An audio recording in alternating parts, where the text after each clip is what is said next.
Hello and good evening, everyone. This has been a hectic day and a hectic week as I have had puking kids and sickness, and now my laptop is failing me. So bear with me as I get through this video. I'm going to record myself for a little bit, and then I'm going to flip around to my PowerPoint and discuss my book with you and which I read. This book was very interesting. I'm hoping someone else in the class also read it so I can read their video presentation and their point of view on it as well. It's such a long book to discuss in 8 to 10 minutes, but I'm going to highlight the things that stood out to me and that were most important. So I'm going to go ahead and flip my camera around and go through my PowerPoint presentation with you. My name is Haley Shaver, and this is my book reflection. So I had chose the book, Promises I Can Keep, Why Poor Women Put Motherhood Before Marriage. And this is by Catherine Eden and Maria Kalfas. And I went ahead and just got a book summary off the internet. And then through the other slides, I did my own summary. This says, over a span of life of 5 years, the authors talked in depth to 162 low-income single moms. And I found this interesting because I watched and read a lot of articles and watched a lot of videos on the internet about these two authors. And it said that these authors actually moved to these cities and these areas for at least 3 years. So they saw it all, they lived it all, and they did in-depth research and really took time to get to know these women and their stories, and came back with very accurate information. To learn how they think about marriage and family, this book offers an intimate look at what marriage and motherhood mean to these women and provide an extensive on-the-ground study of why they put children before marriage, despite the daunting challenges that they lie ahead. The book argues that until poor young women and men have greater access to jobs that lead to financial security, that is, until they can hope for a rewarding life outside of bearing and raising children, they will continue to have children far sooner than most Americans think they should, and in less than ideal circumstances.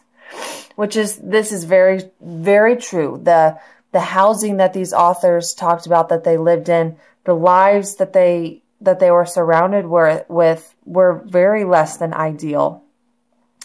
A lot of these women talked about what is ideal to them, and I will get further in my PowerPoint presentation what that looks like. The subjects, or the women that are talked about in this book, there's 162 women of all different walks of stories and lives, to 8+ urban cities between Pennsylvania and New Jersey.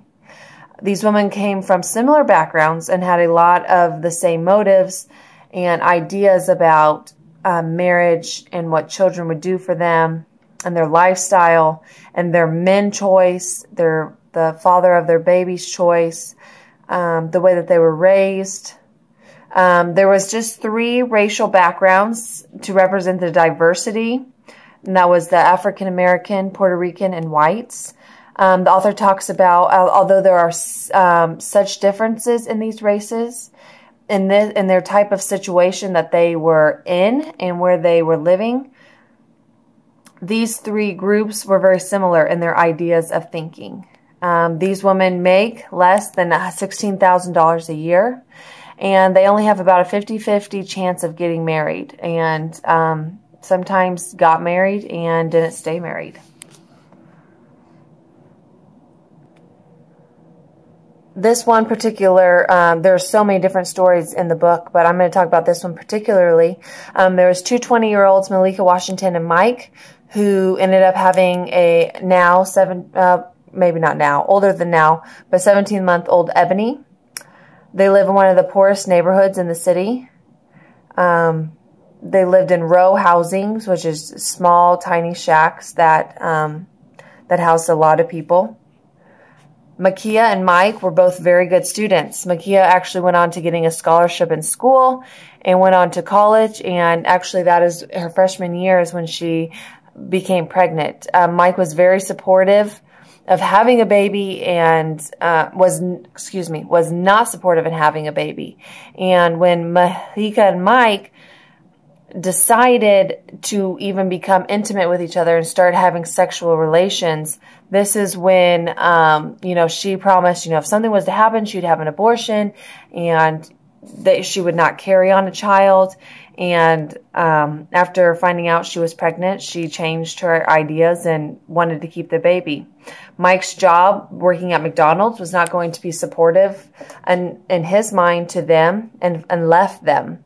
He was there for the birth of their child and was around, per his mother, talked him into keeping and sticking around for the mom and the baby, but didn't end up working out. This is just one instance that money in this book is a big factor as to where they are. A lot of the ideas, and this summarizes a lot of the women. They make changes in their actions that were made previously before the baby. So if they were, running the streets or not doing well in school or not going to school, these women really, as you could say, shaped up and got their act together when they found out they were pregnant. Mothers of soon-to-be mothers, so the grandmothers and the mothers ended up being the figures in the baby's lives because a lot of the men would not stick around. Women want to be best friends with their male partners. That's what they want, and a lot of the way the men think are as for sex and for what relation can they get next, but women truly want more. This book, the title, Promises I Can Keep, comes from, mothers. They said that they can keep promises to their children, but not always to their mates. So a lot of that is the reasoning for wanting children. It's that they know that the children will always be there. The men sometimes have radical breakouts before the baby comes, enjoying the last moments of their freedom. Some react in a positive way. Some leave the mother in pregnancy. They become violent. They can cheat on the mother. They become high school dropouts, not employed, make less than $10,000 a year even if they are employed, have children with other women, could be multiple women, and have been or will be incarcerated anytime during the life of the pregnancy through the child's years. The whys. This book really explains, why do these women think like that? Why do they want a child in such, we would say, poor conditions? It gives blood relationship between the mother and father. It gives that bond and keeps them in their minds together. Men always say pregnant women are beautiful. That's why they always say they want their mate to be pregnant, but when it actually happens, a lot of times end up leaving. Mothers think that since they, and a lot of times have a lot of siblings, and they were raised taking care of their siblings or helping out with their siblings, and that, into their mind, signifies that they are ready to have their own. The relationship will become stronger and will have a connection if they have the child that is building the bond between the mom and the dad. Why are they not married? It's a lifelong quest, is what these authors said. As a child, it's an instant thing. It's you instantly have the gratitude, but for marriage, it's a lifelong quest that they're journeying for. Women think more highly that your life has to be all put together before you're married. You have to have your house, your car, job, no debt. You have to be able to afford not just going to a courthouse to get married, but a nice, beautiful wedding. You may not be financially stable. You want money of their own. Couples that live together have lower standards than those that are married. Marriage will be roles upon the male and the female that we're not ready to take on. The children are the most important part of this. Without children, these mothers would be involved in more crime. I think they would be following maybe the actions of their significant others. The children bring the mother structure or give them a meaning of life that they have never felt in their lives before, coming from poor to low income class lower class, middle class. Gives them a sense of purpose and love and the friend that they never really had. Man, it's so hard to go through this book so fast. There's so many details and so many stories in this book, and that's just a short, brief moment of what it was. Thank you for listening, and I'm so excited to be reading all of your guys's and listening to all your stories.